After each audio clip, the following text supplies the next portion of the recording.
On the sands of the Arabian desert stands the tallest structure built by man on Earth. I don't know about you, but it was with this documentary around 2010 that I discovered the existence of Dubai. I was a child, but I remember perfectly the desire I felt to one day visit the place that had just built the tallest building in the world. And to be honest, until not long ago, I still held on to that desire. Instagram photos and the media in general sell the city as a paradise in the desert.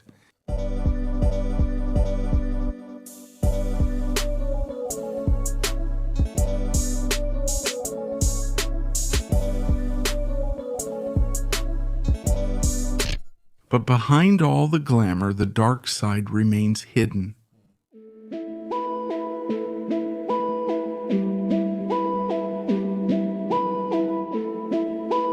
But after all, what are the reasons that make Dubai called a fake city?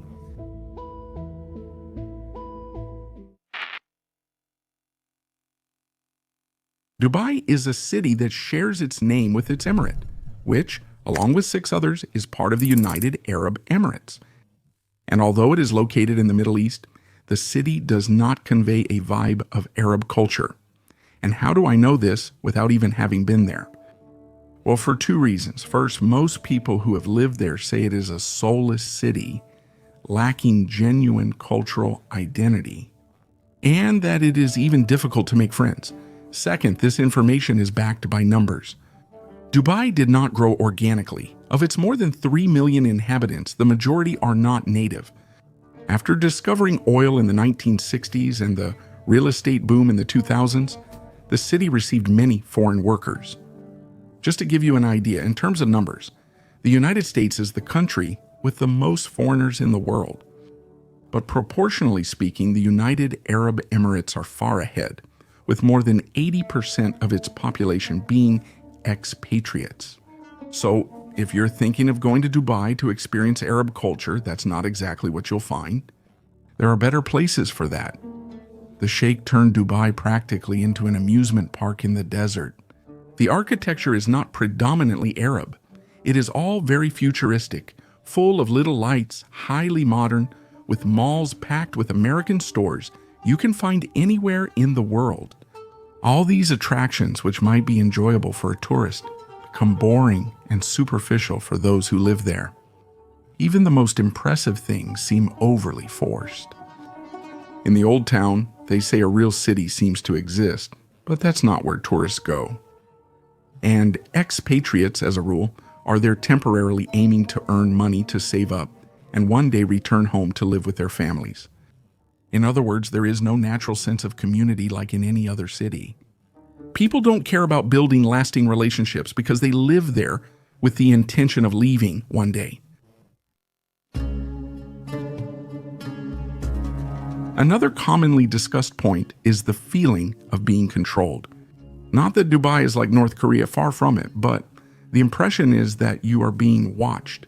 This feeling might come from the country's legal system, which is a mix of common civil laws and Sharia law, which in simple terms is a religious law that is part of Islamic tradition. Overall, it is a safe place, but some laws are quite controversial. And in Dubai, the enforcement of Sharia law is actually more relaxed. For example, showing affection, such as hugging in public, is forbidden. Leaving or changing religion is a crime punishable by death. There is no concept of bankruptcy. If you can't pay your debts, it's better to flee the country to avoid going to jail. That's why it's common to find abandoned luxury cars in the city. Homosexuality is considered a crime. Recording videos showing things they don't want seen, I'm sorry, but it's not a good idea. By the way, freedom of speech does not seem very strong there. It's not hard to find news of people who were arrested for criticizing or simply making jokes about the government. Women's lives are also quite suspicious. If the ruler of Dubai's own daughters have tried to escape, that says a lot. In fact, not only the daughters, his own ex-wife took refuge in London, filed for divorce, and accused him of gender-based violence. In leaked videos, Latifa, one of the Sheikh's daughters, says she lives imprisoned inside a mansion guarded by police.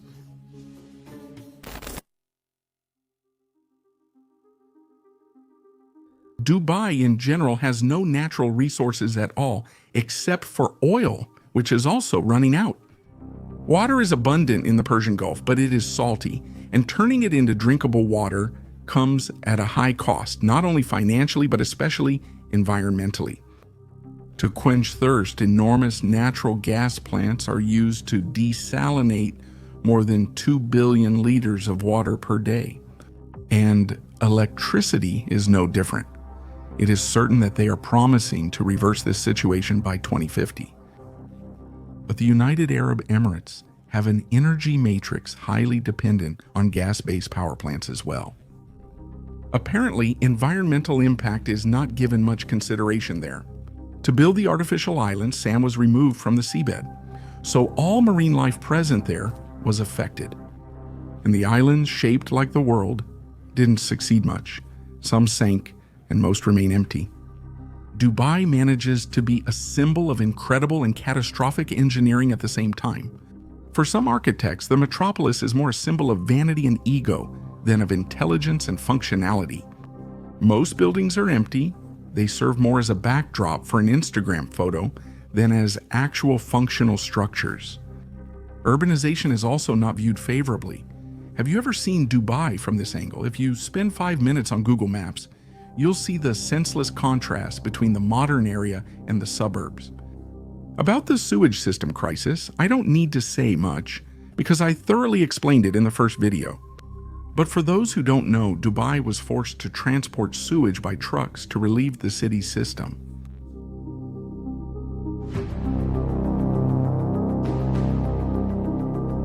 Another thing that must be made very clear is that Dubai is not wealthy because of oil.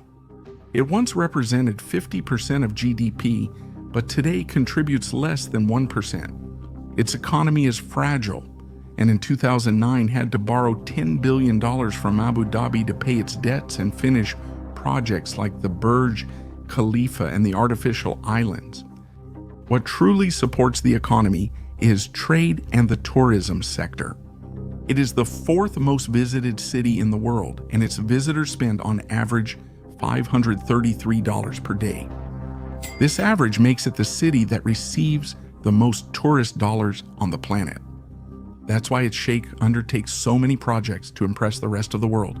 He understands very well the luxury and vanity of human beings and their desire to enjoy the best, the biggest, the tallest, the most expensive.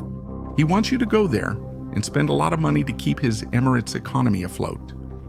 And don't get me wrong, there's nothing wrong with that. The problem is that although laws exist guaranteeing workers' rights, much of the construction was carried out completely illegally, violating labor rights and human rights. And this is where the final point that makes Dubai a fake city comes in.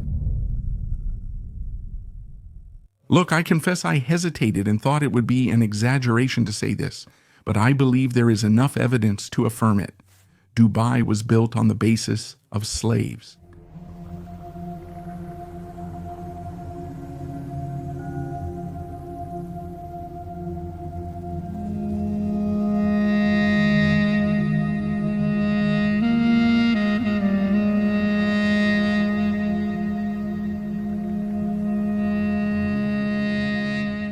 The United Arab Emirates as a whole have come to be seen as a safe haven for Indians, Filipinos, and Pakistanis seeking employment and a better life.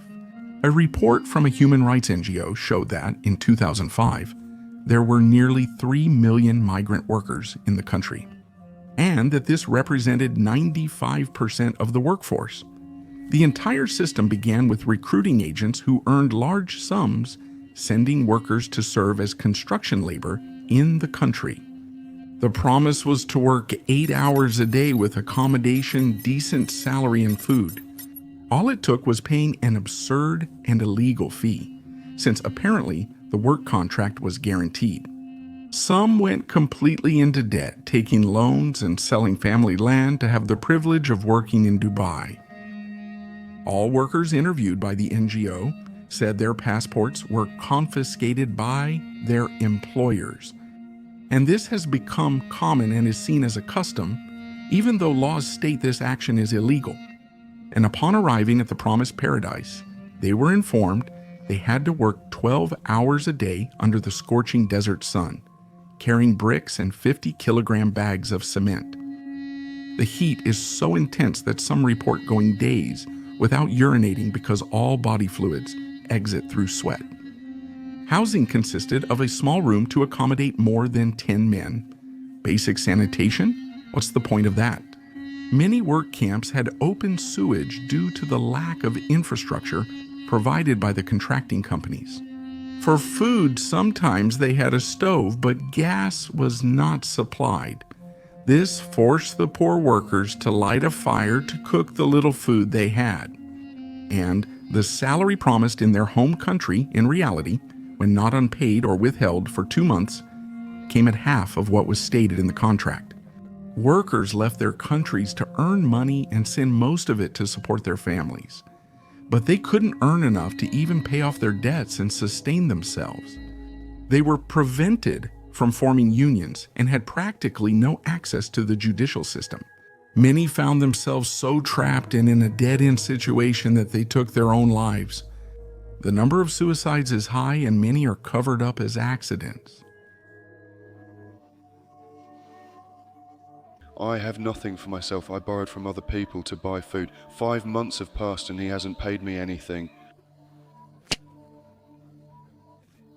I begged for food or I would stay hungry. Either way, I am surviving. My wife and children tell me to send money or I will return. Where would I go?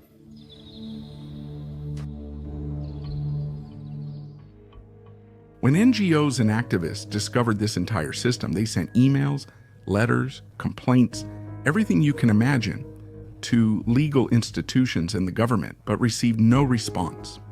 This is the most outrageous part: the lack of moral conscience from companies and complete disregard.